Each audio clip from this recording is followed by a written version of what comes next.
Hey everybody, I've committed to doing 10 video clips for each year of, I guess, Billy's anniversaries. So this year would have been 10.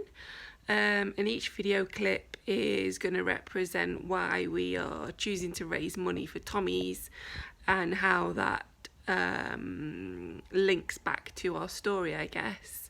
So it'll give you some clarity in terms of how Tommy's, which is a huge big charity, relates to our personal story. So the first clip tonight, I'm just going to give everyone a quick overview of what happened. And then tomorrow I'll probably move into more specific areas like miscarriage and prematurity and all the research that's going on around it. So I've got Billy's story, which is like lots of pages long. So I've been through it with my highlighter and just highlighted some pertinent parts. Essentially, Billy was a fertility baby. We tried for several years before we started on a drug called Clomid, which for anyone that's been on it just sends you a little bit crazy. It basically overstimulates all of your hormones, makes you produce a lot of estrogen, and yeah, not a great experience. So you can take Clomid for 6 cycles normally before you move into the IVF territory, and we were lucky enough to get pregnant on cycle 4. So in February 2009, we found out we were pregnant. For anybody that has been through fertility issues, unfortunately, you know from day one that you're pregnant, which is essentially 4 weeks pregnant. So you've got a long way to go. I envy those people get to 9 or 10 or 12 weeks before they find out that they're pregnant, because they're nearly through the first trimester. Sadly, never got to experience that. It's always been 4 weeks, or even prior with Nora, because Nora was an IVF baby, so I was testing even earlier than that. So February 2009, fertility baby brings with it all its own, psychological ups and downs, emotional ups and downs. But the pregnancy was fairly textbook as pregnancies go. Extreme sickness. Those that close to me know how bad my sickness was, with all 4 babies. Sick all the way through. Yeah, it wasn't great, but I kind of just got used to it. With Billy, I also struggled with extreme vertigo, which meant that every night when I went to sleep, the room would spin, and this would invoke more sickness. So not only was I being sick all day, I was also being sick most of the night. Eventually I ended up on anti-sickness medication, which helped a little bit, but pretty much all through the pregnancy I was regularly puking, so it wasn't great. I remember significantly the 20-week milestone, because I'd suffered previous miscarriage, so I was always worried about the risk of miscarriage, as anyone that's been through that would understand. And we were due to go on holiday to Cape Verde just before my 22-week scan. And I said to Nick, I just can't go away not knowing that everything's going as planned. So at 19 weeks, we paid for a private anomaly scan, just so that we could go on holiday and know, hopefully, that everything was fine. So at 19 weeks, we had that anomaly scan. Everything was perfect. At that point, we found out we were having a little boy, and from that point forward, he was Billy. So we happily went on holiday. Everything was fine. I was equipped with all my anti-sickness medication, and it was just a regular week away, in the sunshine, laying around, puking, swollen feet, normal stuff. we got back, and obviously then we had our NHS anomaly scan, which was on the 22nd of June 2009. I remember it clear as day. I also remember it for two reasons. A, obviously it was Billy's scan. B, because exactly 1 year later, on the same date, I was having Florence's 20-ish week anomaly scan. I'll talk more in later video clips about the freakiness of the dates in the pregnancy with Florence. That was obviously a year later than Billy. I remember being very emotional at that anomaly scan, although everything was fine. There were no issues. I remember just being really hormonal. I remember crying with the midwife, who was called Julie at the time. And I just said to her, you know, I'm finding it tough emotionally. I don't know whether it's because I'd had a previous miscarriage, but I felt off. I felt like something was going to go wrong. And she assured me that my feelings were normal and that it was just hormones, and, you know, if ever I needed any support, to contact my community midwife, which changed every 5 minutes, as we all know. I don't think the two things were related, but certainly I always tell people to go with their gut instinct, and my gut instinct, there was something that was off. There certainly wasn't at that point in the pregnancy, because I got all the way through, so there was probably nothing in it aside from pregnancy hormones and lots of crying, like we all experience. So later in the pregnancy, I got to about 36 weeks. I suffer with kidney infections anyway, water infections. I'd had quite a few. 36 weeks, I got another one. Went to the doctor, did a dip test, showed protein and white cells and indication of a urine infection. So ended up on my normal antibiotics, and then finished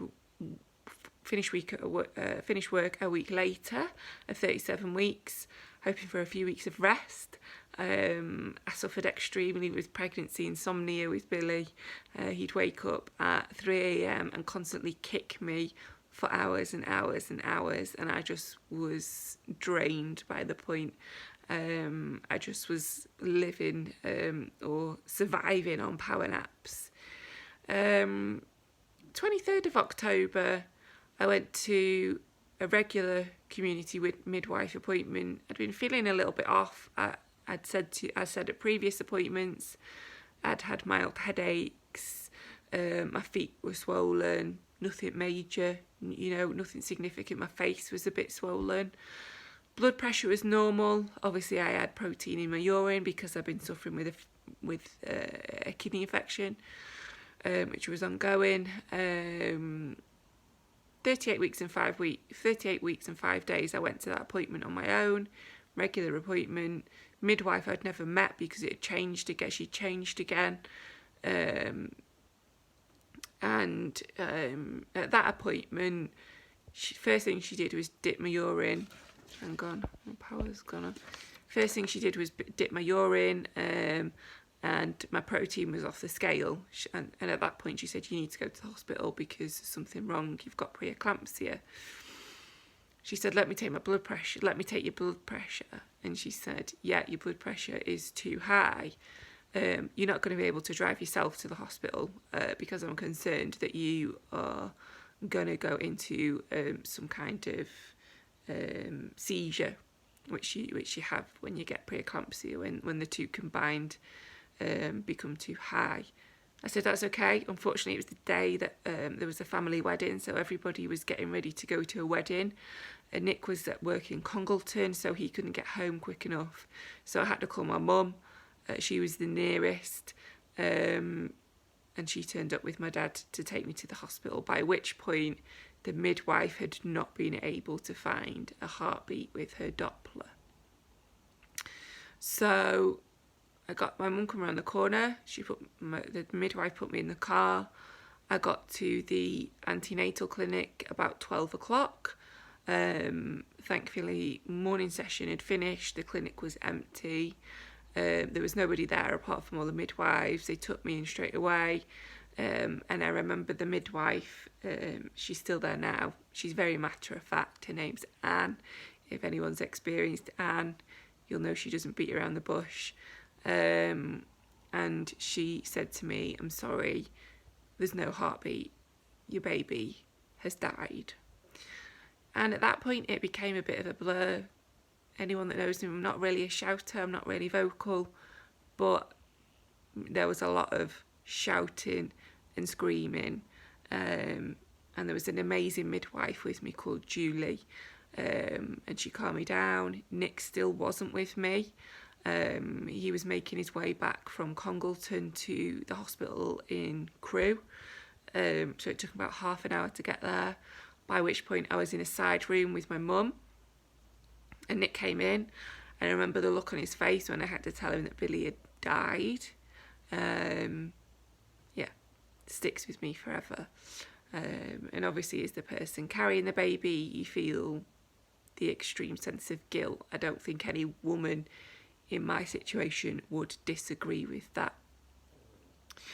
So obviously then you move into the next stage of what happens next, because when you have a miscarriage, you either bleed or you have a D&C, and I had experience of both situations, but I'd never even considered what you would have to do if your full-term baby had passed away inside of you. I mean, you just wouldn't think of it unless you'd gone through it. And at that point, I was told I'd have to give birth naturally to avoid scarring on my uterus. There were the normal way that they manage it is they give you some pessaries, the same as that they do when you have induction in a normal birth, and they would send you home. Because of my situation with the preeclampsia, the high blood pressure, the high protein, they made the decision to admit me to hospital, and I'll talk about this one in a later clip, but that decision to admit me saved my life, because I became extremely unwell. If I had been sent home, I probably wouldn't have survived. I wouldn't be here to tell the tale, nor go on to have my girls. So we'll talk about that later. So I gave birth to Billy the following day, the Saturday. Don't remember much of it. I was heavily sedated. I was on a lot of pain medication, mainly because of this situation that had happened with the preeclampsia. To this day, that means I get flashbacks, because I haven't dealt with the trauma properly. I didn't go through it properly. I've done as much counselling as anybody can do, and I just live with it. And most women in my situation have varying forms of things that we now just have to live with. So after Billy was born, we spent quite a lot of time with him. You'll know from the video that I produced that we've got lots of memories with him. We've got lots of photographs, we've got some of his hair, we've got his handprints and his fingerprints, and we were able to make some memories with him. At that point, we were asked what we wanted to do in terms of investigation, and for me, there was no question that I wanted answers. For other people, they don't want to put their baby through a post-mortem. But for me and for Nick, it was important that we got answers, because I live my life based on logic, and I needed to know what had happened so that I could put measures in place for the future. I was almost in fight or flight mode. So we opted to have every test going. So that meant a post-mortem for Billy, but also quite in-depth tests being taken out on both me and Nick for any kind of genetic issues. Unfortunately, at the time there was only one person in the country that could do post-mortems on babies that small, so we had to wait 3 months for the result. So we lost Billy on the 24th of October, and we weren't given any kind of answers until the end of January 2010. it was a long wait, it was a long recovery for me, and it was difficult, as you can imagine. For us personally, we were given a reason for Billy, so I guess the first thing that my consultant told me was that everything was fine. Billy was perfect, there was no issues with him, there was no health issues, he had no genetic conditions. Had he been born a week earlier, even a few days earlier, he would be a perfectly healthy baby, now a perfectly healthy 10-year-old. And that cuts raw, because he could have been saved, had a different care provision been put in place, and we would have known no different. We would have had, our life would have been different, very, very different. Certainly my perspective and Nick's perspective on life changed when we went through this. So Billy was perfect. Me and Nick had no genetic issues that needed further investigation or consideration. Essentially, there was a condition called shortened to FTV, which was fetal thrombotic vasculopathy.